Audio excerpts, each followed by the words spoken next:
Content warning. This podcast is intended for a mature audience. Contains graphic descriptions of violence and explicit language.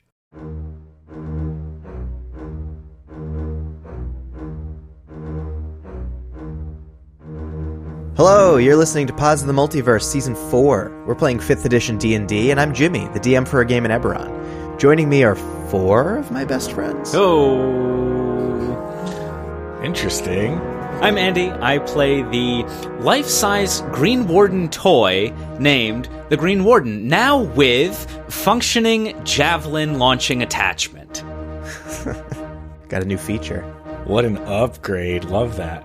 My name is Geppi. I play Alfonso Carlucci Roccatella, who is very easy to bite, but very hard to swallow. Just ask 2 Tyrannosaurus Rexes. I am Scala. I play Istvan of Clan Gunvald, proud owner of a volcano badge. Nice. Nice. Tame that elemental. And I'm Alexa, and I play Hematite. Hell yeah. How mysterious. What could that be? Let's see what that's about. I can't wait. All right, episode 8. Let's see what's in this place. Last time, Istvan, Alfonso, and the Green Warden, unable to make contact with Clacky, the Mantis Folk guide, found themselves lost in the jungle once more, facing down a huge reptilian beast. After some struggle, the party felled the beast, whose freshly expired body attracted another, even larger beast. Clacky appeared once more with the giant ape ally, and with their help, the party brought an end to this gargantuan reptile as well. Clacky and the ape then transported them away from the scene and dropped them off on a dirt road with the lights of Stormreach glimmering in the distance. Now, the party, worn and weary from weeks of jungle trekking, have come across a remote inn called the Cat's Eye. So, where we last left off, you were just about to open the door to this kind of strange roadside inn. About to open the door? I think Alfonso's just going to open it. All right. Then you just open it. And as you open this door, you hear some piano music, jangly honky-tonk. You hear a boisterous crowd enjoying the atmosphere. It's warm and it's bright, but as your eyes adjust to this brightness, you notice everybody in this bar is a cat. Fuck yes. There's cats of all different sizes. Some are looking like house cats, others are a little larger, bipedal, some are wearing clothing, laying around, sitting around, sharing drinks. You see a lot of diversity among these cats in this bar. So, the bar itself. High vaulted ceiling, wooden cross beams, big staircase, you got a fireplace roaring, cats laying around it and stuff. What else is in here? A couple litter boxes, presumably. Yeah, I mean, you don't see them, but They're probably somewhere. Yeah. Discreet. Yeah, we usually don't talk about where the bathrooms are in a typical D&D game, so... Fair. There's a cat on a nearby table that slowly pushes a metal tankard off the table onto the floor while making direct eye contact with you. Should it roll intimidation? Well, that's a 14 on the die. I'll stay away from that table. Yeah, you should. So, you see this long bar, a striped gray cat working the bar. Can I roll perception to see if Clicks is in the bar or no? Probably not. Right. He's probably not in the bar. Yeah, I know. What a strange place. I'm going to walk up to the bar. Okay. So you see this gray striped cat with big eyebrow whiskers and drooping face whiskers standing on a stool behind the bar. And he sees you and says, "Well, welcome, travelers." Common? Yes. Wait, hold on. Is this cat-shaped, or is this a humanoid cat? This is cat-shaped, standing with his rear legs on a stool, front paws on the bar. Just a fucking cat. Okay. A little bigger than a typical house cat, but yeah, sure. Buongiorno, what is your name? Ah, you can call me Feldspar. Feldspar, what a nice name. What brings you way out here? Oh, well, what a story this is. You'd never believe it. But we are lost in the jungle. Maybe you believe that. That is common. Do you get a lot of lost people in the jungle? In fact, forget all that. How do you get to Stormreach? Ah, Stormreach. Stormreach is not too far from here. It shouldn't be any more than a day or a week or a few hours or something like that, you know. Oh, okay. So a day or a week or a few hours? Yeah, or what's the other one? Like a month? It's not far from here. It couldn't be years, could it? No, not years, right? Years? I'm not so sure. Which one's years again? Oh, Madonna. I lumber towards this conversation. Do I fit in this place? It can accommodate medium-sized creatures. Okay. Where did all of these creatures come from? Oh, well, all these cats here? Well, most of us are born here. Some travel here. You know, where do you come from? Wait, you're born in the jungle or in the bar? Well, I was born here in the bar. I come from the jungles and the ancient elves before. But who was here before you? Who built this strange place? Well, now I don't know. Never occurred to me to think of that before. It's been here as long as I can remember. Istvan, have you ever seen such a thing? Me? What, meddling with animals? If I were to hazard a guess, probably the work of some peculiar mage of some sort. Peculiar mage. Let me look. I do have Conchetta here in my arm, but I don't have Conjure Kitten. That is not a spell I'm aware of, Istvan. No, Alfonso, I mean, imparting animals with humanoid intelligence is something that I know mages have attempted to do in the past. Well, now that's a little insulting. I meant no offence. How you came by your intelligence is no business of mine, but I'll say it's not natural. Mi amici... Not natural doesn't mean anything bad. Lots of things in this world are magical. Scusatemi, mi amici Istvan simply means that you are very intelligent. More than the average cat, and that's all. The cats are very smart. In fact, back home, I had a cat that was able to open a door on its own. It was miraculous. I could not even believe it. But anyway, Wow. You seem to be molto intelligente. I think this is what my friend means. I wouldn't go that far, but, you know. Well, forget all that. Maybe you make us a good drink, eh? Show off this brain of yours. Sure. What do you have? What is the most unique thing you have? Unique thing. Well, you know, we're not really known for our uniqueness, but you did come at a good time. We were about to get some dinner cooking up. Ooh, I am very hungry. What do you have? Well, we don't know yet. Let's see. Hey, Hematite! So, Feldspar has called across the bar to two cats arm wrestling at a nearby table. Of course. You can assume one of those is Hematite. So, Alexa, go ahead and describe your character. Yes. Hematite is a white, gray, and black cat with one black ear, one gray ear, a pink nose, long white whiskers, and one gold eye and one green eye. This cat stands upright on two legs with a belt snug around his tiny waist, and his upper body is jacked with huge muscular arms and huge front paws. Fuck yeah. Fuck yeah. He's the one that's putting the most into this arm wrestle. Doesn't even notice that Felspar is talking to him. Amazing. So, Hematite, you're sitting at this table over here. You've got your paw up on the table. It's clasped in the paw of another, still jacked but smaller brown cat. Go ahead and make a strength check, please. Okay. It's a 20. Wow. What an entrance. Okay. You win that matchup there. He only rolled a 6. I slam his arm down on the table, and then I go, Hey, Hematite, get over here. oh, and then he comes over. He just hops down from his chair, jumps up onto a stool at the bar. The brown cat hisses at you as you walk away. Fuck that guy.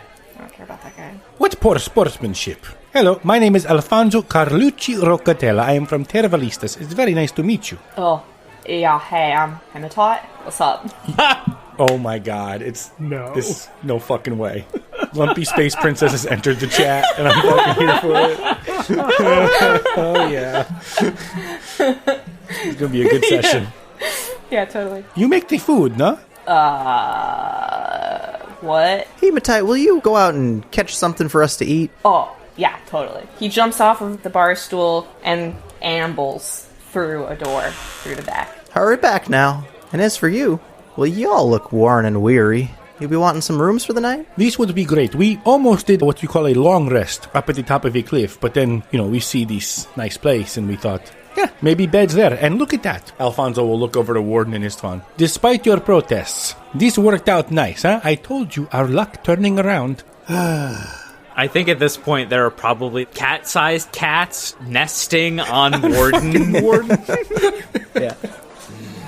It would appear that these are most welcoming accommodations.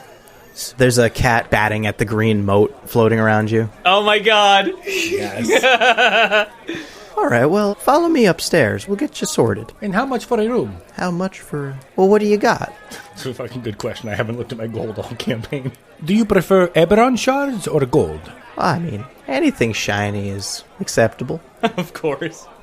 One of each should be fine. Do you receive many travelers to this place? Oh, yeah. I've met a lot of people in my day. Been here a long time, tending this bar. And how long is that? A while, certainly. A lot of meals.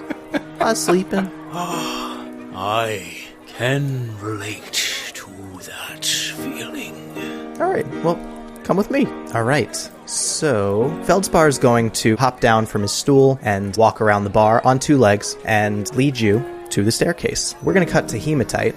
Hematite, Yeah. what are you doing outside? Hematite probably went into the back and went through the back into the kitchen and poked around. There's probably another cat or two, like sniffed them. There's some potatoes back there, but they're really old because potatoes suck. And then he probably just ambled back outside into the forest, go see if there's something he could kill. Okay, yeah, so now you're going out into the jungle a little bit, in the back part of this house's area. Yeah, totally. How are you going to hunt? There's no other cats nearby, right? Nobody's already hunted. Outside? No. Yeah, okay. Nobody else is around outside. Then I'd probably sniff the air a little bit. Can I do a perception check to see if there's any rustling or something? Absolutely. And make it with advantage since you're using your nose. Cool. Ooh. That's a 10. Okay. On a 10, you venture out a little bit into the jungle, and you almost, but not quite, walk into a large beast in front of you. You catch yourself, though. This beast has not noticed you yet. And as you get your bearings here, you see a giant boar. Perfect. Yeah. It's a big furry pig, big tusks. Sweet. It's facing away from you, not too far away. What's he doing? What's he doing? Well, it looks like he's probably getting ready to go to sleep for the night. Oh, fuck that. I'm gonna get him. All right. Just fucking get him, man. Yeah, just fucking get him. Giant man. fucking boar. No party backing you. Just fucking. Nah, get him. We gotta eat, man. Roll initiative, and you'll get a surprise round. Okay. Do I always roll with advantage? With advantage. Yep. Oh, I think I know what fucking subclass you're playing too. It's cool. I don't even know what class we're playing. Yeah, it's not a subclass feature. It's not? Oh. Okay, so it's 13. Okay, yeah, so you get a surprise round. You get to approach this situation however you like. Yeah, I'm gonna reckless attack this boar with my claws. Ah. Yeah. Yep. Yep. I fucking knew it. Hell yeah. Nice. Fucking All right, great. make an attack roll. Yeah. So it's 21. Then I'm attacking 3 times with my claws. I'll roll all 3 attacks to make sure that they all hit and then roll the damage. Okay, Okay, cool. Okay, so the second attack is 19. that hits. The last attack is 26. Holy shit. Jesus. That really, really hits. Okay, so since they all hit, I can roll the 3 die, right? Yes, so 1d6 plus 6, 3 times. 1d6. So 3d6 plus 18. Yeah. Okay, thank you. Thank you, Andy. That's what I was looking for. Oh no! I got 15 from the die, plus 18. You rolled 3d6. 2 were 6, 1 was 3. Nice. Jesus. Here I was worried about this encounter. So what's the damage total then? 30. 33, okay. This is like, you know those videos where you see one cat staring at another and then it thins its eyes before it clearly is about to just smack the shit out of the other cat? That's literally what just happened to this fucking boar. Minding its own business. His cat comes up and goes, I don't want you here, and just pats the shit out of it. So Hematite is just gonna come at this boar.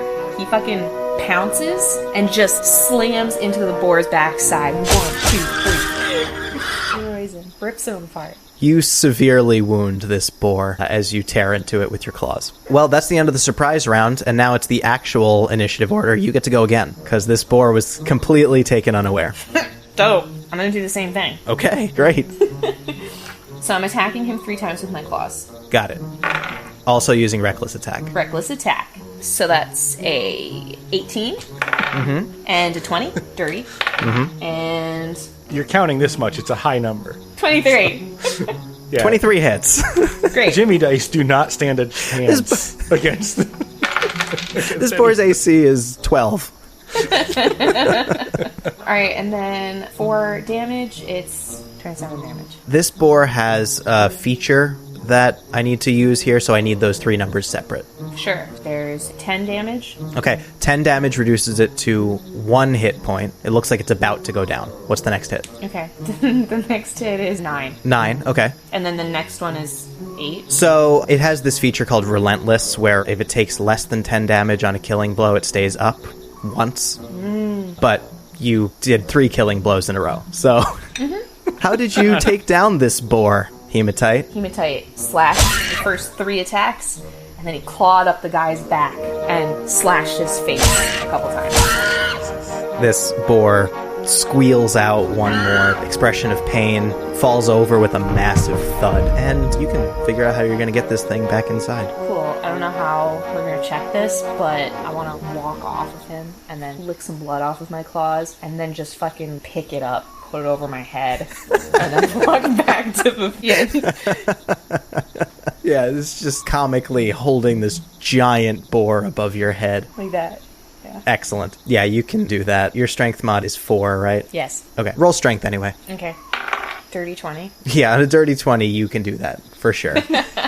You pick up this boar above your head and you march back to the inn. Yes. Very good. All right, the 3 of you still back in the inn. Feldspar was leading you up to your rooms when Hematite went out. So Feldspar leads you up this staircase to the 2nd floor. It's kind of a partial 2nd floor with banisters overlooking the bottom floor. You see this big ornate chandelier of candles. And then up another flight of stairs up to a 3rd floor. It's a long hallway. And you see in this hallway doors of all different sizes. Some look to be sized for medium-sized creatures, some for small creatures. There's even tiny ones, and one really big one. There's just all different sized doors. Feldspar looks you over, looks to you, Alfonso. Small room for you. Then to Istvan, medium size. And then looks at Warden. And for you? I do not require much, Master Feldspar. Really expected him to say, Supersize me. No, he would not say that. All right, well, just make yourself comfortable anywhere then. Pardon my asking. I appreciate you being so hospitable. What with this being in the middle of nowhere and your establishment seeming to be for a very particular sort of clients. But I'm curious, how much do you know about this place? About this place? Aye. Oh, well, I work the bar. We get visitors. We have a lot of cats living around here. What else is there to know? When you came here, was there someone else in charge? Is there someone in charge, so to speak? A proprietor? Or is that you? Oh, no, I'm not the proprietor. I just tend the bar. Got some cats upstairs that run this place. Right, upstairs. Thank you. No problem. from the inside, do we hear outside the sounds of a boar squealing for its life or anything like that? Yeah, so inside you hear, the faint squeals of a boar and presumably Hematite's battle cry.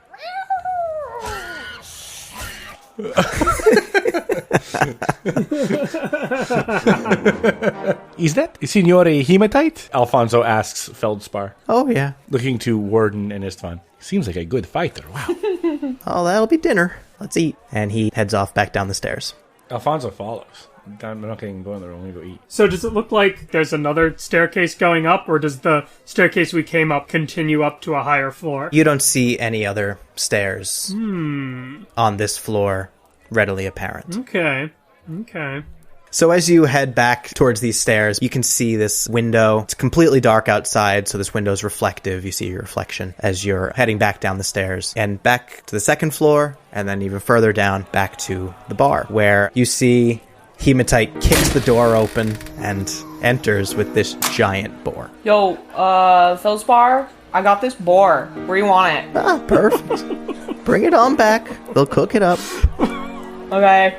How long does a boar take to make? I don't quite understand the question. We're going to cook it up. Oh, right. You don't understand how time works. Okay. I'll be patient and wait. I'm very... famo. I'm very hungry. I'll be right back. I have the perfect thing for this. Okay. Oh no, Geppi's gonna eat on jeez. Mike. No. Oh no. I have jerky. Great. What are you going to do with that? Whenever we eat, I'll eat the jerky. Okay. Is Alfonso the kind of unrefined person who talks with his mouth full? Absolutely. Alfonso is me. So the We're not answer is doing yes. that on microphone, thank you. I finally have the opportunity for my eating Foley to be used in an episode. I'm No. gonna We have enough of I'm it gonna veto that. in the archive. take it. Yeah, Jimmy has it. We should use the sounds B-roll. that Geppi makes while eating as Hematite's eating sounds. because they would definitely be the same. That too, yeah. But add purring. You start to smell pork. Some cats are bringing out big platter of differently prepared cuts of pork. Dig in. I'm going to dig in. I'm going to sit at a table. And is Hematite going to be at this table? Hematite's around. Hematite's wherever he wants to be. Oh, yeah. Hell yeah. Hematite's already at the table. So, Hematite, how did you go about catching this creature? Yeah, I just, fucking took it down, dude. I just got it, saw him, and then I was like, this is the guy. And then I just, went in and got him. Totally. It sounded very impressive. I was very impressed. I heard the squeal, and then I heard the claws, and it took it down. And let me tell you, I am chewing it now. It is very juicy. Very good. Yeah, dude, boar is delicious. All right, that's the end of that foley. I chewed my one bite of jerky. Hematite's definitely also just eating with two hands, face in it. Nice. Alfonso is more of usually uses silverware or takes smaller bites, but in looking at Hematite, we'll model that behavior a little bit, and we'll start to do the same. Nice. I think that Hematite is probably... The other cats are eating like normal cats. Yeah. Yeah, when the big platter of pork came out, all of the cats in the room converged at that point. And hunkered down cat pose and eating it. Yeah. Exactly. Does Alfonso have a Inspector Gadget style fork appendage? He didn't until you said that. And now he absolutely does. But so Alfonso will sit down and press a button on his wrist, and a fork will spin out. It spins almost as if expecting pasta, but then it stops spinning. Oh my God. But then after a few bites, we'll see Hematite and we'll retract the fork and start using his hands. Oh, that's amazing. Yeah, so you and the dozens of other cats in this place eat the entire boar. Can I just find the nearest normal-sized cat to me while this is happening? I lean down, or if it's on me or something. Do you understand? The cat looks at you quizzically, and another cat nearby goes, "What, we all look the same to you? He can't talk." I look to this one who talks. What does this one look like? This is a calico cat standing on two legs. But it's still small. It's cat-sized. A little bigger than cat size, but yeah. Okay. Huh. What is your name? Oh, you can call me Dot. And how long have you been here, Master Dot? I just got in a couple days ago. I live here mostly, but I went out to Stormreach and found my way back. And how were you able to do that? How do you mean? You must be very skilled at traveling this place, these woods, if you were able to return. I guess. Never really thought about it that way, but I do have these sharp claws. You know, they get the job done. Anything else I can help you with? No. Warden restrains himself from trying to pet Dot on the head. Would Alfonso have heard any of that conversation? Sure, if you stop to take a breath from eating. I would. I guess Alfonso would lean over the table, manners completely out the window, maybe even over Hematite. Oh, so you know Signore Clacky then? Who? Clacky, the mantis folk who... He's the only way around the jungle. Surely you know Clacky if you made it to Stormreach. I don't know Clacky. I know some mantis folk, but Clacky, you said? Alfonso will look a little puzzled, and then... Istvan, you went downstairs as well, right? Yes. Istvan took a modest portion of pork shoulder and is eating in the corner somewhat suspiciously. Okay. Alfonso would wave you over if you would want to get involved in this conversation. At the mention of not knowing Clacky. Yeah, I'll come over. Hi. Amici Istvan, I didn't hear your name. I was in the middle of mangiare, but this individual has been to Stormreach without a Signore Clacky. Alright. You know, we find our way around. How'd you find your way here? I know Signore Clocky. You do? Sure. Yeah. Can I roll insight? I don't know why I feel like Alexa's lying. I'm going to roll insight. I will aid that insight check by also rolling insight. This is rare. I don't think I've ever rolled insight before, Patently unless false. being instructed. Yeah, Alfonso, give me an insight check. And Hematite... Hey, I fucking love that dude. Signore Clock is, awesome. Roll. Oh, and I have proficiency in this. This is great. It's not a great roll. It's a 14 total. Hematite, roll deception. Oh, okay. Also, I got a 17. 14. Yeah, Hematite definitely doesn't know Clacky. Okay. You just clocked Hematite as a little bit of a liar. Okay. I think Alfonso would probably presume, whether incorrect or not, that it's showmanship from Hematite, so we'll not call them out on it, but we'll smile and nod to Hematite, but knows that they're showing up a little bit here and not telling the truth. Hematite takes out a knife and starts cleaning his claws a little bit. Like, yeah, whatever.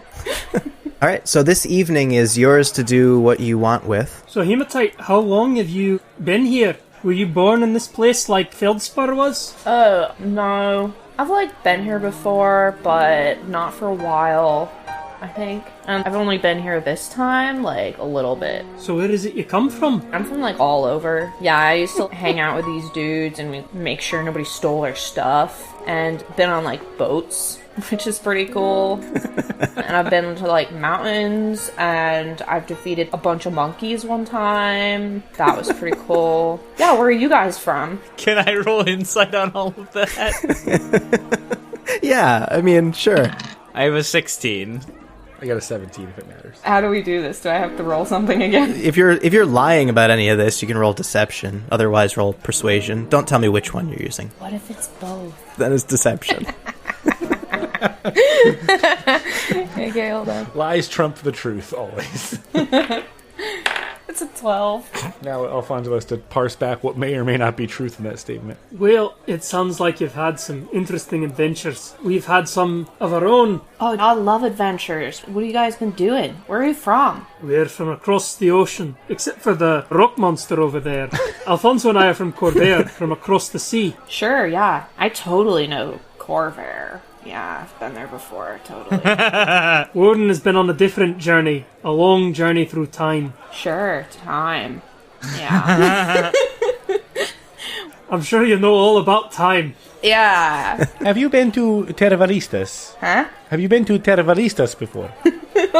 What's that? Oh, it is the best place on the planet. It is on the southeastern coast of Corvair, in Valinar. Beautiful place. Many elves. Elves are my favorite people. Warden understands, too. We get along about this. This is how we're good amici. So you've never been there? Do they have fish? We do have fish. Plenty of fish. Salmon, tuna, dorado, mahi-mahi. Yo, do they play cards? Do you guys play cards? Do you want to play poker? What?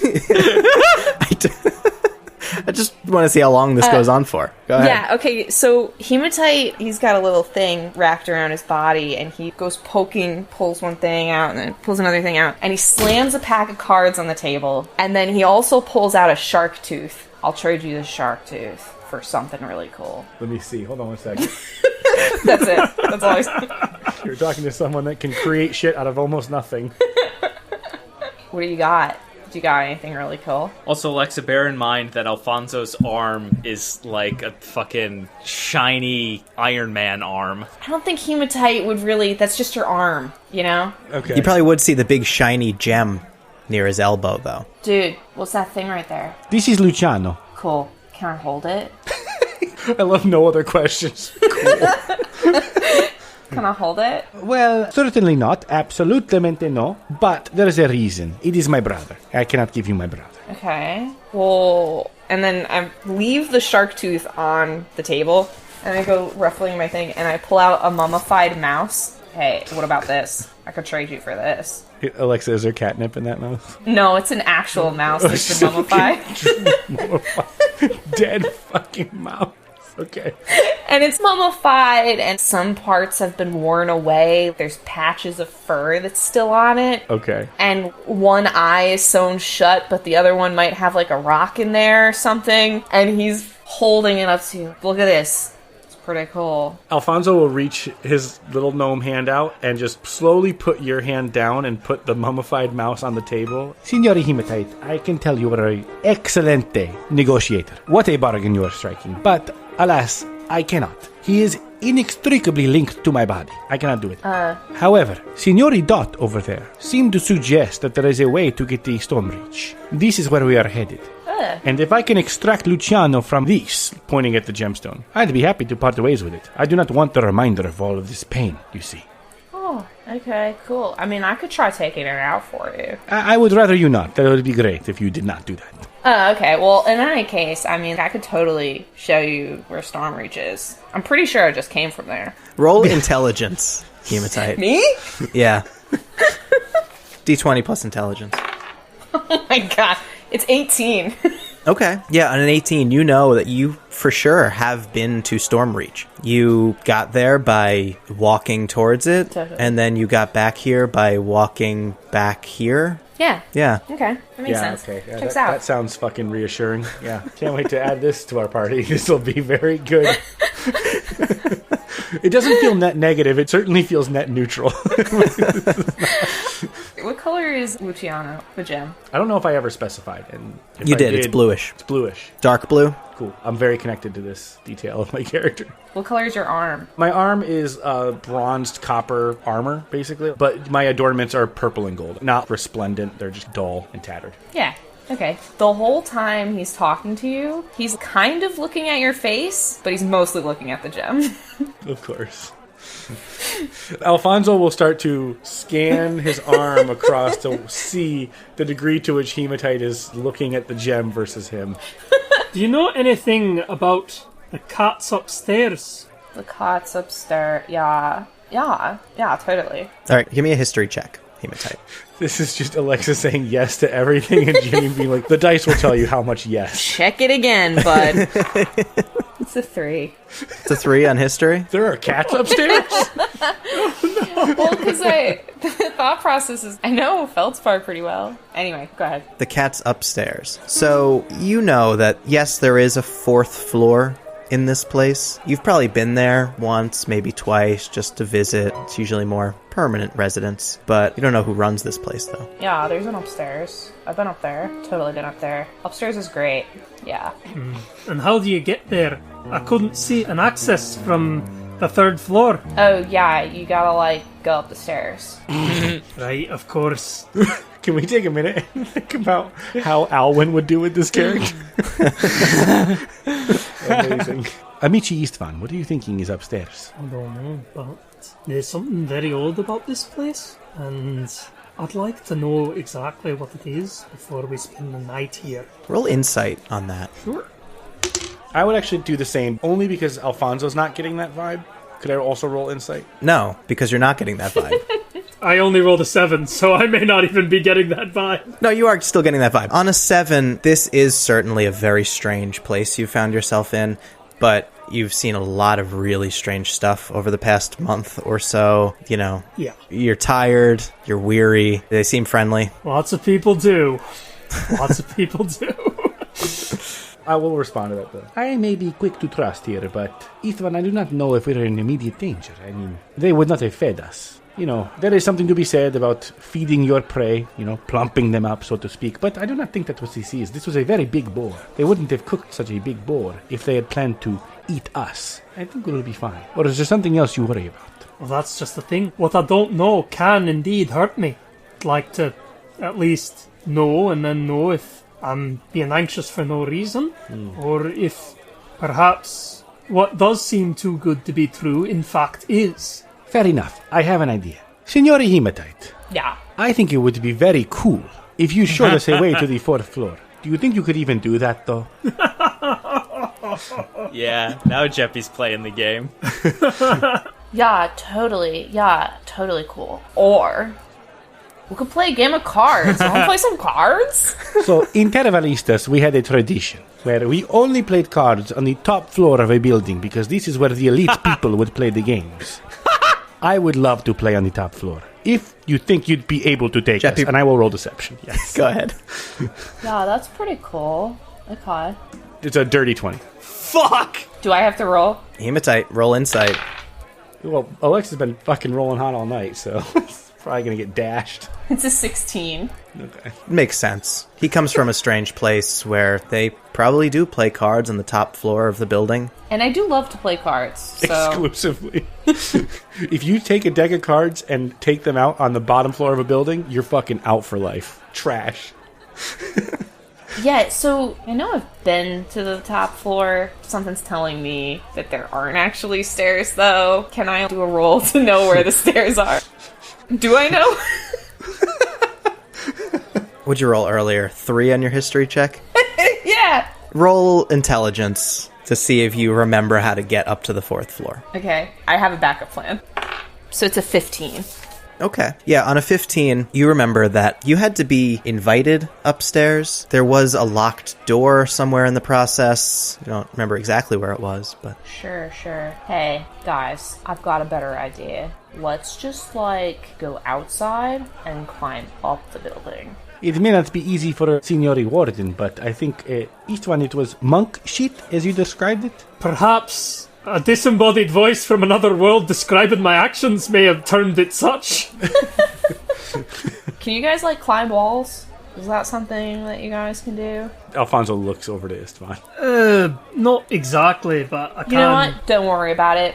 I'm gonna go check it out. I'll be right back. So I want to go outside and then climb up the walls. Great. I follow him. Okay, so you go outside. Warden, are you going to follow or are you going to stay back? What are you doing? I mean, I have ways up vertical surfaces. Okay. Warden's got Misty Step.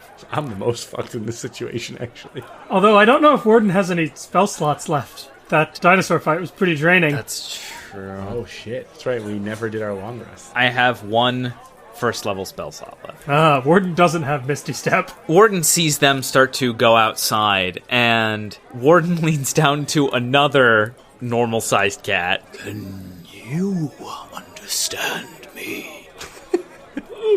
Describe the cat that you leaned down to. Like a small, fluffy ginger cat. Okay. It's Olivia.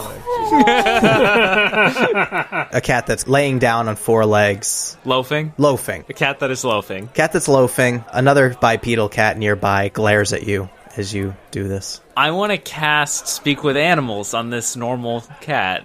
Okay. I do that. Excellent use of your last spell Great. slot. Thank you. Thank you. I don't know Non-barrier. if you're being facetious, but it is an excellent use. No, that's I wanna know what the 100% fuck is- sincere.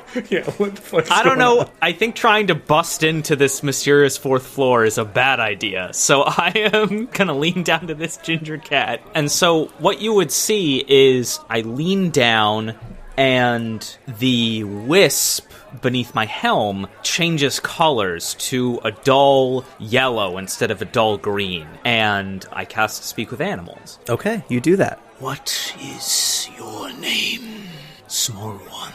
You can talk. This cat looks at you quizzically. And so can you. Well, yeah, obviously. Obviously. I can see Jimmy's computer screen color. So it's clearly he's pulled up a name generator. Yeah, the lighting changed because I'm looking up a name. Tell me it's Nutella. No, there's a pattern to these names. Yeah, they've got to be minerals. That's right. Turk. It is nice to meet you. I am the Green Warden. Tell me, how long have you dwelled in this place? How long? You know, my whole life. And where are your parents? Are they here as well? Yeah, sure. I see. My ma's right over there. Don't see my dad right now, but they're around. Got about 7 brothers and sisters. And have you ever seen anyone here? Anyone who also lives here? Who is not a cat? I've seen plenty of travelers, but live here? I think it's just us cats. I see. A most magnificent place indeed. I like it alright, although I don't have much to compare it to. Do you know? The cat gets up and starts walking away from you. I take my big hand and I just steer it back towards me, sort of block its trajectory until it's facing me again. Oh, hi. Please, would you tell me, do you know who resides on the top floor of this place? My companions and I would like very much to meet the creator of such a wondrous place. Roll persuasion. Well, great. Thank God I am a charisma-based character, because that was only a 9. That's a 16. I don't know them personally. Never been up there myself. I just loaf around the fire mostly. But you have seen, I don't think so. No. and are they also cats? I mean, I would assume so, right? What else would they be? He really doesn't care. Hematite, on the other hand. Very well, thank you. Warden's really cute with the little cats. Yeah. Huge hands. Yeah. All right. So what is the current plan? I'm gonna see if this building is parkourable. As you left, Feldspar yelled from behind the bar, "Where are y'all going?" Shit. Us? Alfonso would have said as we were walking out, "We are just going to get some fresh air." All right. Be careful. People have to get lost out there. So you're now outside this inn, and you want to try to climb up? How many feet up is it? Is what? The 4th floor. So make a perception check. Look up at this building. No. That's an 11. Mine's a 6.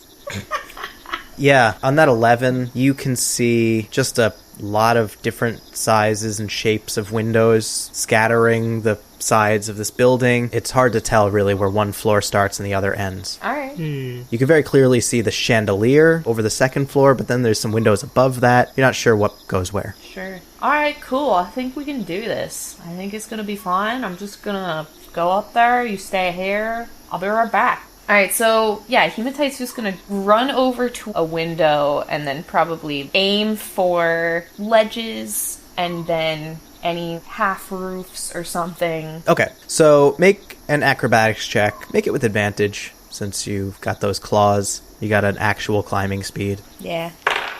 17. Yeah, on a 17, you can climb up pretty much as far as you want to go, for sure. What are you trying to do? Since I can't really see anything from the ground, I'm just gonna try and keep going as far as I can. Basically to the top of the building. I don't even know what 4th floor is. I'm just going up. Okay, yeah, you can go up. Nothing really happens. What are you doing? Well, I'm jumping from edge to edge, window to window. You know, run up, jump on top of the roof above the door, then jump on a window ledge, then how cats kind of assess, their head bops around, and then he would jump straight up. If he has to dig his claws in and then climb physically, he just goes past window and window and window. Are there clear delineations of windows? Like they're all in the same line? No, I would say. No, they're not in the same line. Okay, they're more scattered. Because the rooms in this place are all different sizes. Cool. So you can't quite tell what belongs to what floor. But you do see some windows that are illuminated, some that are completely dark.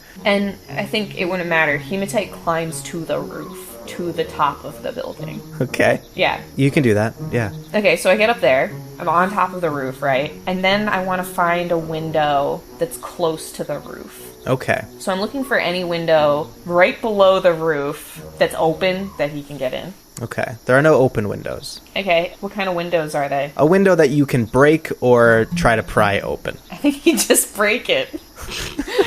Okay. Tell me how you break it. I think it would be pretty messy. You'd be scratching at it at first, like... Okay. And then when that doesn't work, you just smash it from above, like... Okay. Roll an unarmed strike. So that's an attack roll Just a claw. with your claws, so it's a d4 plus strength. Okay.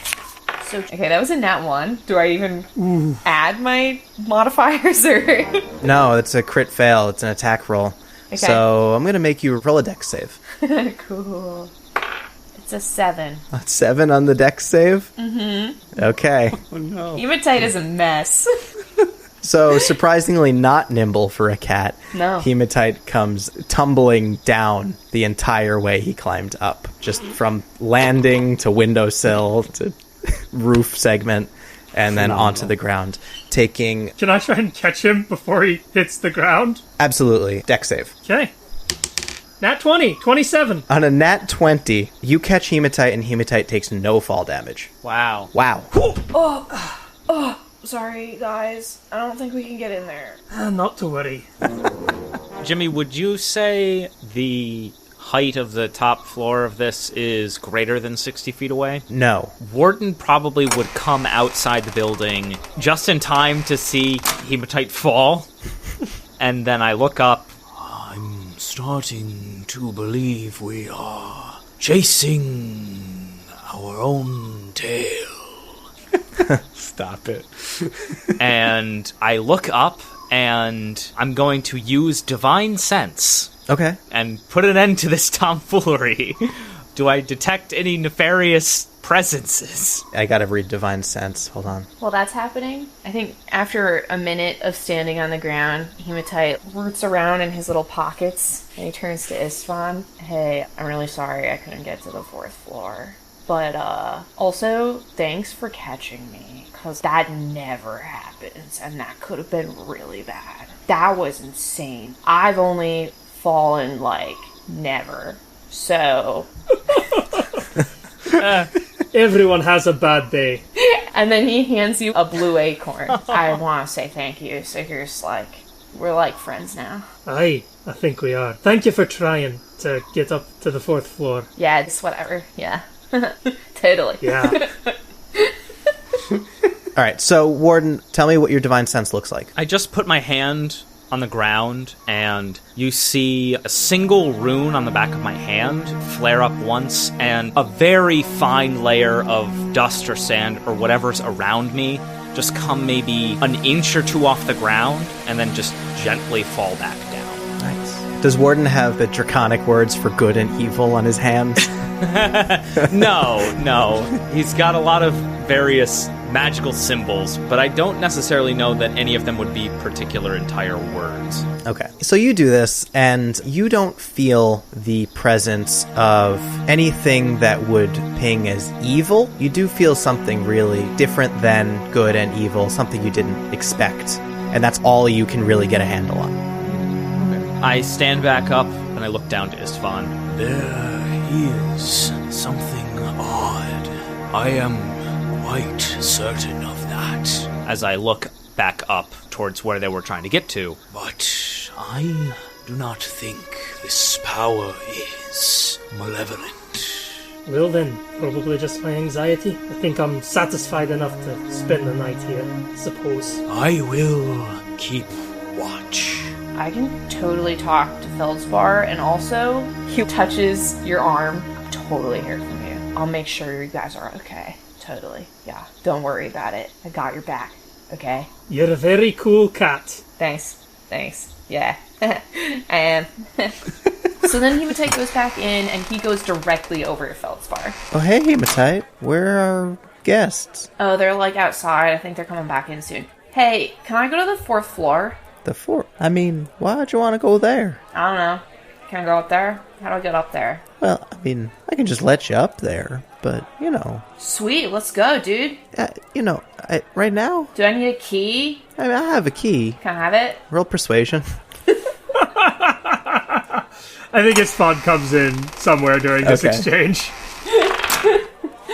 16. Well, Hematite, we're brothers or cousins or something. I lose track. Yeah, totally. I trust you. Thanks, dude. But, I'm not supposed to really let people up there without good reason. Yeah, but... The management, they don't like too many people coming and going. Dude, I've been up there 100 times. I just need the key for 1 minute, and then I'll bring it right back. I just gotta go up there real quick. It's really important, dude. I wouldn't ask if it wasn't important. Come on. I'm sorry, Hematite, I just can't do it. Wow. But, why? Because I rolled a 19. Because he rolled a higher number. This is really great. My jaw hurts from grinning. I'm in pain. Okay, Feldspar, listen to me, dude. What if? And then he crumples in his back for something. He looks around. He holds up a little rock. It's a really shiny agate. It's got some bands. It's just a rock. Smooth rock, really polished rock. What if I give you 4 of these? Just for 5 minutes, that key. For 5 minutes, I'll give you 4 rocks. For 5 minutes? Okay. Wait, which one's a minute? For 10 minutes, I'll give you 2 rocks.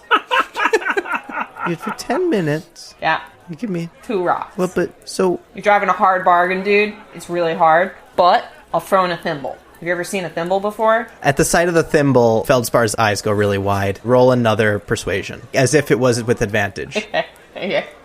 It's the same. It's 16. He shakes his head, snaps out of it. Now look, you come in here talking all fancy with your rocks and thimbles and minutes and whatever. Wow.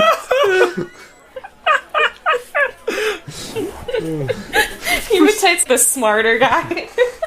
Oh my God. I don't know what kind of trouble you're trying to get into with our new guests, but just show them to their rooms, please. It's not any trouble, dude. I'm just... Okay. Not getting into trouble, like I'm gonna believe that from Hematite, of all cats. I don't get into that much trouble, dude. I, never get into trouble. Ever. I think at this point, probably our group would have rolled in. Yeah. Alfonso will walk up and put his hand on... How tall are you, Hematite? 2 feet, 10 inches. Standing up on 2 legs. Okay, cool. Amazing. Shoulder. I don't know why I thought full-size Leonin, but no, okay. No. Got it. Cat-sized. Okay, Alfonso will put his hand on Hematite's shoulder. Is it the one with the gem on it? My left arm. That has the mysterious gem on it. Yes, there is another gem, actually. That's right. So there's a green gem on the left arm. Hematite 100% clocks this. Okay. Signori Feldspar, if I may, we are the guests here, and we are very appreciative of all of the hospitality you've shown us so far. This is boar meat, by the way, exquisite. But I do not know to what extent this Hematite gets into trouble, but he has been nothing but welcoming and very truthful to us this whole time. This I know for sure.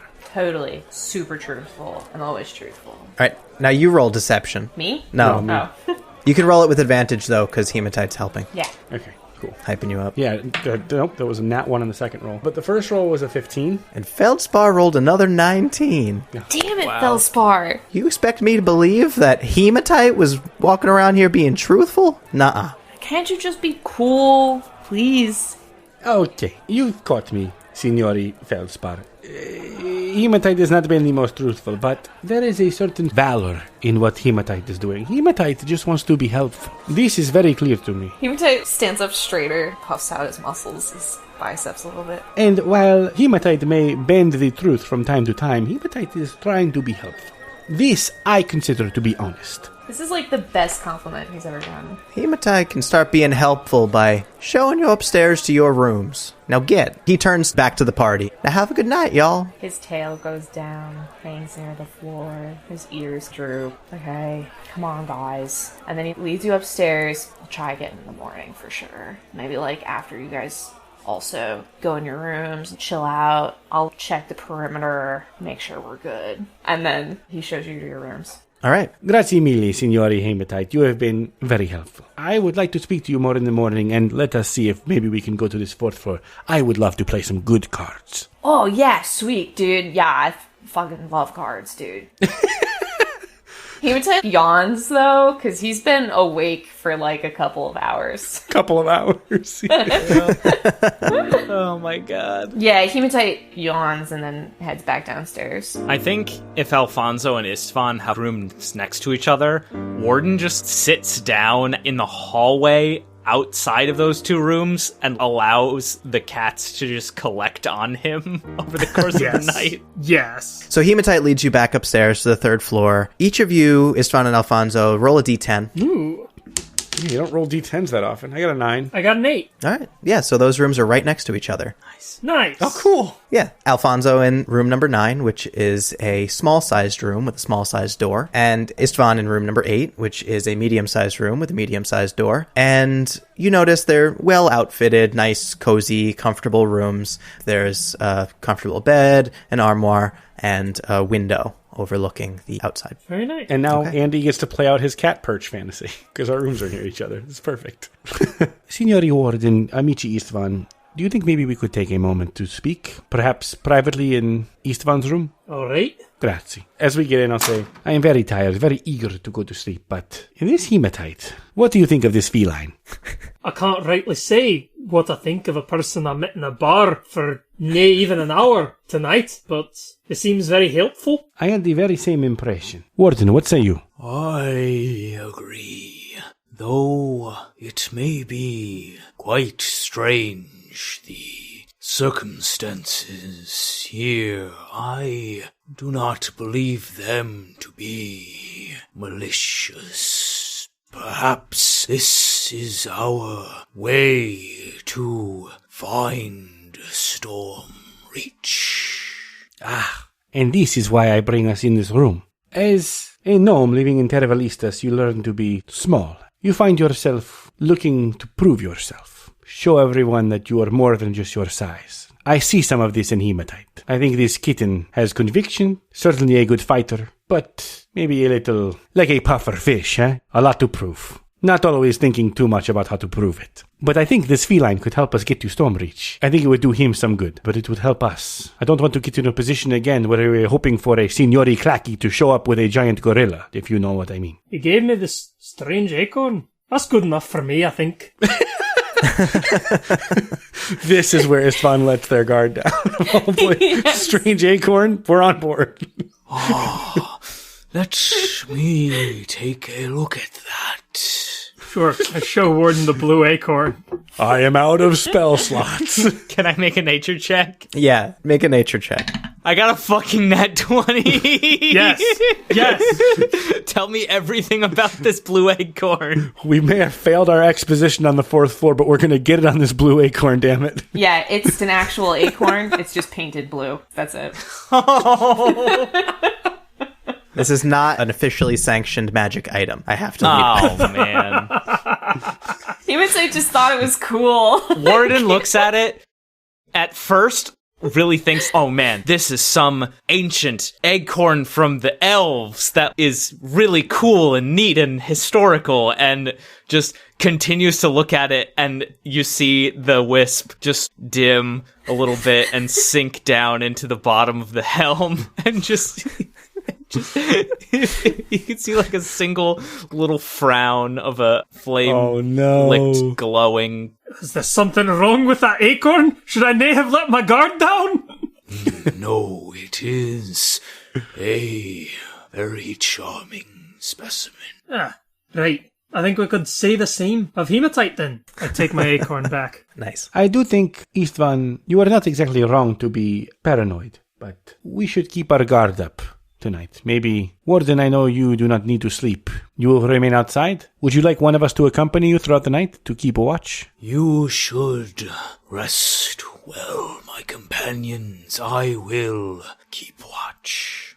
Grazie mille. And we'll hop off the bed and start walking towards his room. All right. So you all go to bed. Yes. Warden will just put his large hand on Istvan's shoulder. I understand your need to be suspicious of unfamiliar places. It is all right, my friend. Well, they say expect the worst, and you'll never be disappointed.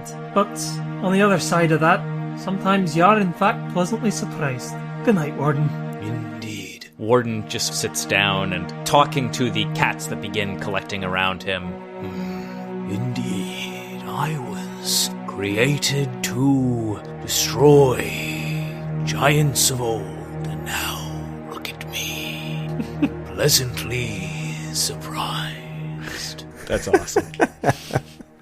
That's That great. is so cool. Do we rest peacefully, Jimmy, or is some shit gonna happen? Let's see. Before you say that, I think Hematite would go back downstairs, bully some cats into playing cards with him, and then eventually nap near the stairs on the floor that they're on. Sorry, let's do the scene where Hematite bullies some cats into playing cards with him. Okay. All right, so you go downstairs. Who's your mark? So he goes downstairs, he's kind of bummed. What's Feldspar doing? Feldspar is wiping down the bar with a cloth, using both paws, standing up on his stool again. Sure, and who else is in the tavern? Several dozen cats. What's everybody doing? It's shortly after mealtime, so most of them are sleeping around the fire. Some are just licking their paws, walking around. Some are sitting on windowsills, looking out into the dark. Sure. The piano player, who you know, his name is Jasper. He is playing now slower, more jazzy lounge-style music on the piano. Yeah, Hematite would go back up to Feldspar Yeah. and try to bully him again. What do you want again? Dude, you were really uncool in front of those new guys. Like, why are you such a pain all the time, dude? Come on. I just want to go up there for 5 minutes. Hematite, I'm trying to keep you on the straight and narrow. Oh, You're always getting into trouble. oh, you're the worst. Come on. Feldspar, come on. He's slamming a little paw down. Come on, man. Come on. Batting the bar. Yeah. His hair's starting to raise. This is what real cats go through, but we just don't hear it. Oh, we hear it. He's hissing a little bit. This means a lot to you, doesn't it? Yeah, dude. I haven't hung out with any people in, like, forever. Well, if you like hanging out with people so much, what brought you back here? Dude, I don't know. Great. Are you going to play cards with anyone here? Or... Is Feldspar going to give me that key? No. I love how Alexa tried to trick the DM by saying, I'm going to make someone play cards, and then just try and do the thing she already failed a roll at. Twice. Twice.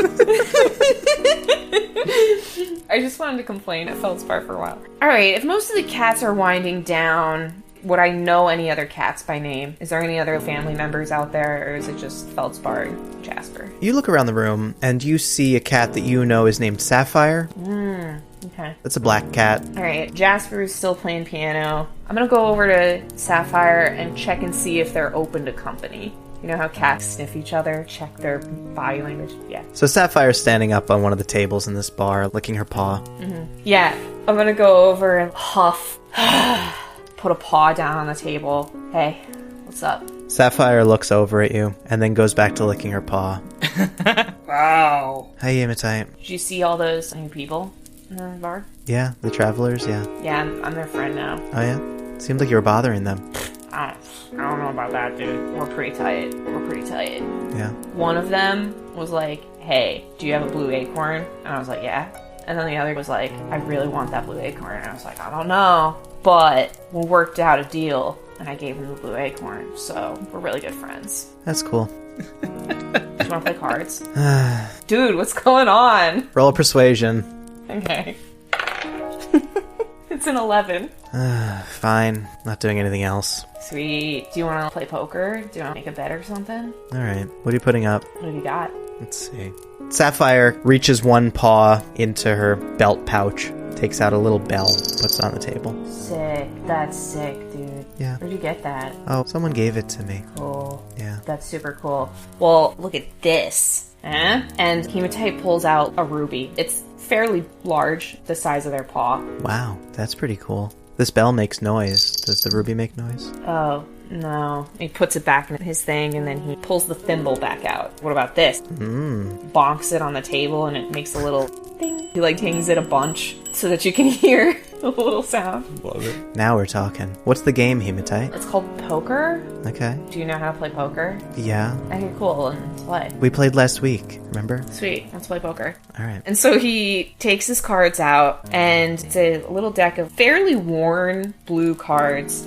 He shuffles them nimbly back and forth. Okay. And then just deals out 5 cards to each of them, and then looks at his cards. Okay, so these are cards that are mismatched from all different decks of cards. They don't match at all, and the game barely makes sense. That's right. So we're going to play 3 hands. Okay. It's going to be a flat luck check d20, but you can add your tool proficiency because you have proficiency in gaming set. That's true. Now, you can also choose to lie about your roll, but the game is forfeited if you get found out. I feel like Hematite would roll well and still lie about it. Geppi. And am I looking for a certain number? You have to beat my hand. Okay, what's your hand? 6.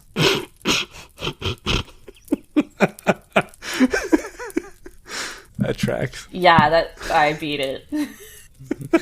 What did you get? I got a 19. My God. And you're not lying, right? Maybe. No, you have to tell me, the DM. You don't have to tell Sapphire. You have to tell me, the DM, if you're lying. No, I'm not lying. I got a 16 plus 3 is 19. Okay. Nice. Well played, Hematite. Thanks, dude. Next hand. Alright, go ahead. 8. Yeah, I got you there too. I got a 15. So, one more time. Let's go, baby. Yeah, let's do this. I want that bell thing. It was 2 out of 3. You did win. You don't want to play again? I don't even know what to say.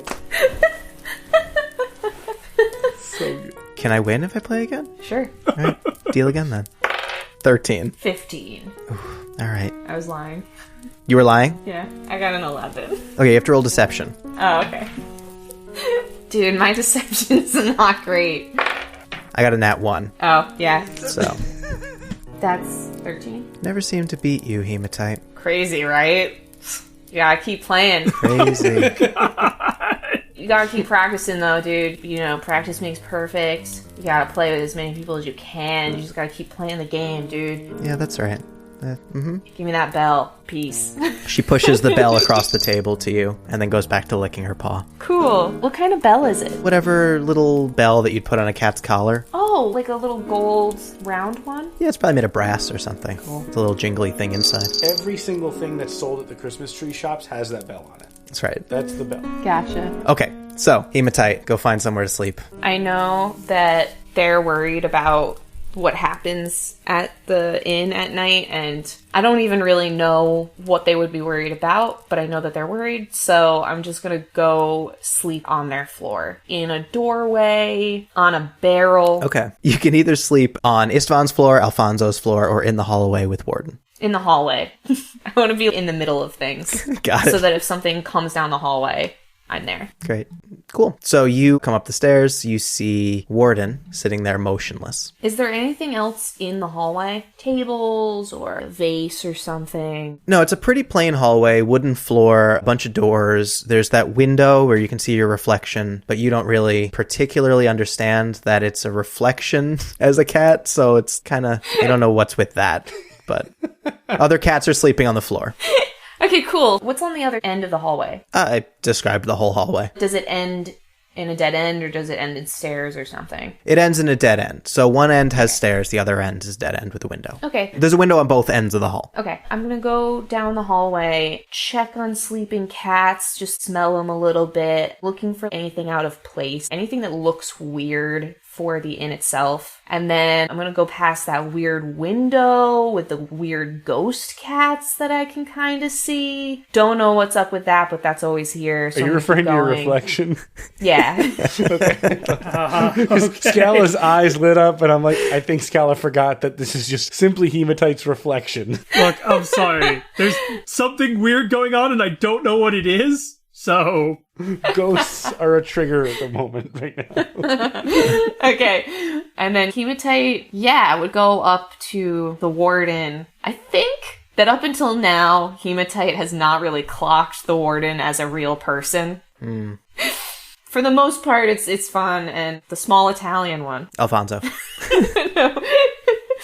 Alfonso. And so Hematite would be more on edge around the Warden, and he would go up to the Warden, hello? He would smell him. Can I do a check to make sure that he's still alive? Yeah, do a perception check, or a medicine check if you want. I'll do perception. It's a 6. Okay, on a 6, you're smelling moss and grass, mostly. Alright, I go back to the end of the hall. Back where I came from, and go to sleep towards the entrance of the hallway. So if anything gets in, it has to go through me. Gotcha. Good place to be. I go to sleep. Nice. All right. Yeah, you go to sleep. Warden, as you're sitting here, motionless, overnight, you start to see, floating around you, these green motes, like you did before. And you feel a feeling very similar to what you felt that day by the ancient ancestor tree. This is during my rest, so I'm just watching, observing. Yes. Does this feel like the same spirits, or does this feel different? It feels similar, more focused in a way. Make a religion check. Okay, a 13. Yeah, on a 13, you can definitely feel the presence of your brothers, the fellow Green Wardens. They're here, but not here, but here with you. Is there a way I can try and determine if it's because of me and what happened then, or if it's this place? One more religion check. Oh, that's much better. That's a 21. Okay, on a 21, you can feel that you know they're not physically here with you, like they were that day at the tree. But you can see them while you're sitting here motionless. And that could be because of where you are or not. They're not actually here. You're sure of that. And on that higher roll, you now can expand what you're seeing and feeling. You feel the presence of all of the druids, all of the elven druids, all of those ancestors that came before you. And you hear a voice in your mind. It's been a long time since this soul has tranced. what is your name? Fucking. Yep, hold on. It's Green Warden. No. I wrote this down. My brother, I was called Caligwesthanar, the Green Oath Brother. Caligwesthanar. You hear that name repeated back to you. And just like that day at the tree, you feel yourself flooded with the knowledge of the ancients. And so you can see the entire timeline of the elves, the ancestors and their acts and their great courage, and you can search through this. You can make contact in this way. So mechanically, you're not fully trancing, but when you are resting, you do have this connection to something more ethereal, something different than just sitting inert like you're used to doing. Whoa, very cool. I'm going to call this kind of trancing. Nice. So if you have any lore questions that can be answered by ancient knowledge and wisdom, that would be the time to do it. I see what this is. And while you're resting, you can make history checks with advantage. I extend outwards towards this presence, and I simply ask, Do you know what this place is? This is not a place that we know. This place exists separate from what we know. I seek to aid another in their quest to save the spirit of his brother.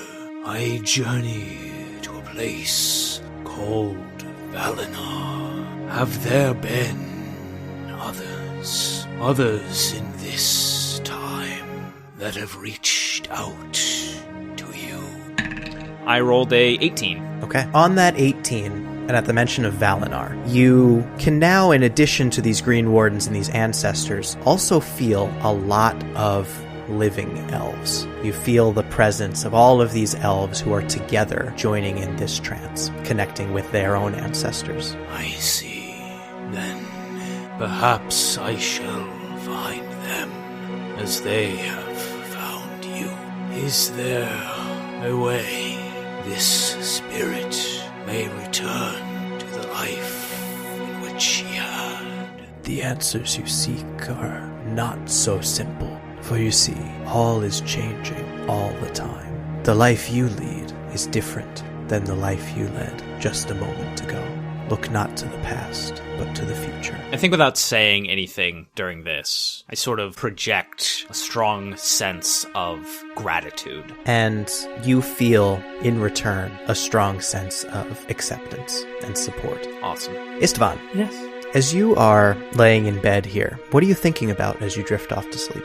Istvan is thinking about still what is on the 4th floor, but also worrying somewhat about returning to Stormreach and going to Valinor and what might be there, and ruminating on this strange path their life has taken, now not really wanting to die, but still not really knowing what it is that they are living for. So I guess they try to put that anxiety out of their mind as they try to find some restful sleep. Okay. Your mind wanders and drifts through all of these different events that have happened and this path that your life has taken. And as you drift off to sleep, you find yourself battered and bruised after your encounter with the undead. You're sitting in the house office in Corunda. Your commanding officer sits before you, behind a desk. Dwarf with a brown braided beard and has stern eyes. Above him on the wall is the Iron Gate coat of arms. And here's your hazard pay for that nasty encounter with the undead. Now, since the trade route has changed hands, you'll be accompanying the caravan to Karnath from now on. Go get some rest. You leave tomorrow. Dismissed. Excuse me? To Karnath? Aye, you heard me. We fought a war to earn our independence from Karnath, and now you want to sell us out to them? Who's selling who? You are selling us! You're selling me! They killed Broderick and Ulrich, and you want us to work for them now? Are you mad? Look, we're not working for them, okay? We're an independent entity, and Broderick and Ulrich's families will be receiving a hefty payout. So don't be talking about their death in the line of duty. They knew what they signed up for, as did you. Now I said dismissed. Istvan has already done this, but they pull their iron gate badge off their apron and toss it on the commander's desk, and just spits on the floor and walks out. Hey, get on then. Cut to you, having quit the Iron Gate now, shaving. Where are you? Off a tributary road, looking into a pond in the foothills of the Maror Holds. You can see the mountains rising up behind me. I try not to look at them as I slide the razor across my face. What was it all for then? All for nothing? None of it matters. Onatar, I've served you so ill that it must have been used, but I can't imagine that you or anyone noble would have any use for me now. Istvan finishes, looks at their clean-shaven face. The hair that you shaved off your face that fell into this pond coalesce into kind of a beard shape on the reflection of your clean-shaven face. And you see it change shape. And the reflection speaks back to you with the voice of your brother Bagner. So this is how I find out then. You're quitting on us. If you had any sense, you'd quit too. Can't you see that House Kundarak only cares about gold? And what do you care about? Honor? My soul belongs to Onatar, even if I have dishonored it. And who's my soul belong to then? To the dragon below if you keep going on this path. Well, what will you do now? I don't think it's very honorable to quit the house, quit your work. There's a war on, Istvan. Where are you going? Some quiet corner of the world. Maybe I can find an honorable death. Yeah, you certainly got it coming. I'm sorry, Bagnar. You are sorry. And the bits of beard disperse in the water, leaving only your face, which look very upset. Istvan stands up from the pool and walks away into the wilderness. Alfonso. Yeah, Yeah. looks like each one of us is getting one of these, so I was just waiting. What do we There you go. This is so intense. This is great. I have to act serious with this dumb fucking voice. Here we go. Put it in the chamber for me. I'll see what I can do. Okay. Alfonso, you and your brother Luciano are here in a workshop. You're sitting on chairs that are more fit for medium-sized creatures. Luciano, right there in the flesh, sitting across the table from you. The two of you have unfinished armor pieces in front of you. People always said that you and Luciano looked like twins. To you, you couldn't look more different, but same color hair for the most part, although his is a little darker. His mustache kind of turns up on the ends. But here we are, Alfonso. Can you see me? See, Luciano, not only can I see you, but look at this. I guess he's probably made a breastplate. I'll pick that up. Not too bad, huh? I think a little bit of finer work here on the shoulder blade, it would be perfect, but this is nothing to sneeze at. I am proud of you. Thank you, Alfonso, but that hardly seems important right now. I feel like we haven't seen each other in... How long's it been? Months? Years? It's been... Well, it doesn't matter how long it's been. It's been long enough to hurt. But if I may, Luciano, I'd like to ignore that for a time. Just take this moment to be happy. All right, whatever you say, Alfonso. But I suppose the reality is as imperfect as this armor. What are you doing here exactly? Well, same thing as you. You know, I think... Luciano leans in to you. Alfonso, I think we're in a dream right now. We are, mi fratelli, we are, but up until now I have only heard your voice, and before that only glimmers from this crystal in my arm. So, fighting back tears, he says, dream or not, it is just good to see you. Good to see you as well, fratelli. You look down and you see that you have both of your regular arms. Wait a minute. Isn't this... And at that moment, Shaylin, your mentor, walks into the room. An older elven woman, gray braided hair, tied up and wrapped up. She's wearing the martial garb of the elves of Valinar, these high riding boots and light armor. She's got a tool belt with tinker's tools and a longbow on her back. In Elven, she says, "What are you two doing? I thought I told you to get those bracers finished. They're staging for the march. We have to get going. Come on, move, get going." Okay, we better get to work, Alfonso. This is not a memory. This is a dream, right? Roll insight. It's a 6. Okay. Rip. On a 6, when Luciano said dream, you do remember going to sleep, and now you're here. Although this does feel exactly like a place you've been before. Okay. Luciano, uno momento. Shaylin, are we really in such a hurry? If we take our time, maybe things would be different? She looks at you quizzically, and in this moment where the three of you are looking at each other, you hear an explosion from outside. You know, Alfonso, I think I know what happens next. I think I do as well, mia fratelli. The moment we walk out that door, we make a mistake, and it costs us everything. Well, do we stay here forever, or...? Maybe instead I could just wake up. You'd be gone, but at least I may find my way back to you. Maybe. Come here, Alfonso. I go up to him. And he gives you a big embrace. Yeah, I'll take it. And while the two of you are holding each other like this, in one deafeningly loud purple explosion, this building detonates. Everything goes black for you. And you come to, and you're being pulled from this wreckage by Shaylin, who carries you a ways away from this building, sets you safely where other medics start to pick up the job from there, and she darts back to the wreckage of this building. He's still in there. But he's not. Make a con save. 15. Okay. On a 15, you can stay conscious for a few more moments as you look down and just see your mangled arm. Every bone in your arm broken, all torn up and burnt, and not much worth saving there. And this is where it begins. As I fade out. You wake up suddenly in your bed back at the inn, and your mechanical arm is disconnected and has its hand on your shoulder shaking you awake. And you can hear in your mind, Alfonso, wake up! Oh, shit. I wake up, obviously. I can feel the arm on my shoulder, but I'm going to look at the arm, and can I notice whether or not the orb is glowing? It's glowing brighter than you've ever seen it glow before. What is it? What is it? Luciano, what is it? Alfonso, I saw it all! Alfonso! What did you see? Tell me. We were in our workshop, we embraced, and then a big explosion. I felt the life leave my body, Alfonso. My soul started to slip away. Death almost plucked me from the plane. But then someone grabbed a hold, pulled me back. It was Shaylin. I felt a closeness to her. I could feel her presence. And over several days, I felt close with her. It turned out I was within her amulet, the blue stone she wears on her chest. Somehow it bound my soul. She did not notice at first. But I tried to reach out to her until she noticed. And she bring me to you. And she put my soul into your new arm. And when I get there, I feel that I can move. I can move my hand again, my fingers. I thought I was gone, but here I am. Alfonso will let that hang in the air for a bit. You were never gone, Fratelli. Whether you were quiet or barely humming in that arm of mine, the comfort you provided me means you never left. This I promise you. And everything you just saw, everything you just felt, it doesn't matter. Distant memories, soon enough, because I am going to bring you back. We have made a new amici here, and I believe we are closer now than ever to getting to Stormreach. We will find the answers, and I'll bring you back.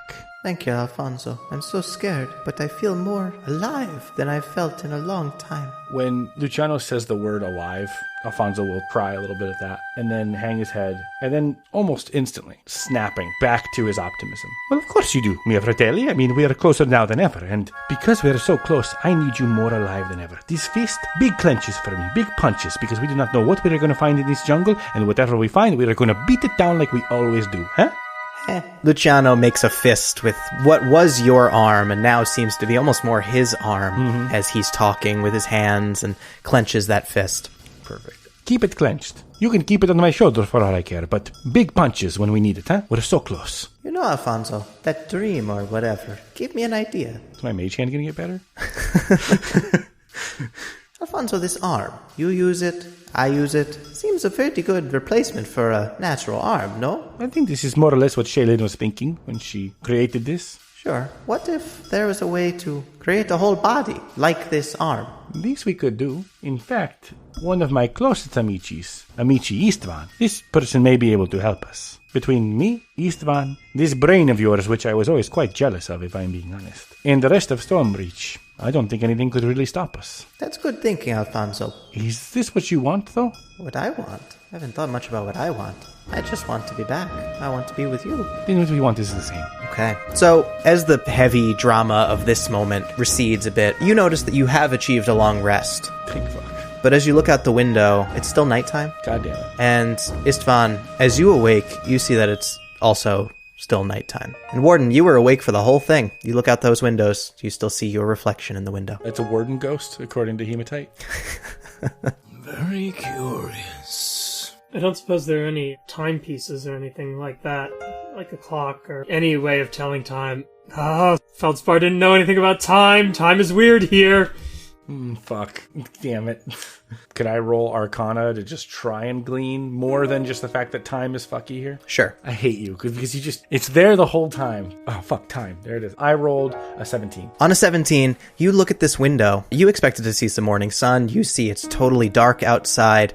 And you also see, in this window, the reflection of Luciano. I fucking knew it. Whoa. Rather, I knew you were going to say that. I didn't know that that was going to be a thing. Connected at the arm to the mechanical arm, which is floating in the room. And I think that's a good place to end this session. Come on. Oh shit! Damn. Come on. Nice. Fucking good shit. Yay!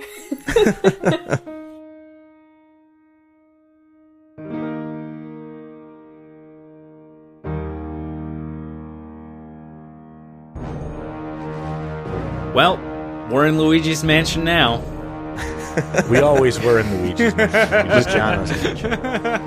Jimmy, you got some explaining to do. Oh, I will do plenty of explaining on this week's Table Talk. Pods of the Multiverse is produced by Jimmy Affatigato, that's me, and edited by Scala with music by Andy Berger and art by Alexa Reilly. Thanks to our Patreon supporters, and a special thanks to our Holy Avengers, May, Jake, Chris, and John. For $5 a month on our Patreon, you can access every episode of Table Talk, our post-game recap show, and hear what the hell was going through my head when I came up to this place. All right. Thanks for listening.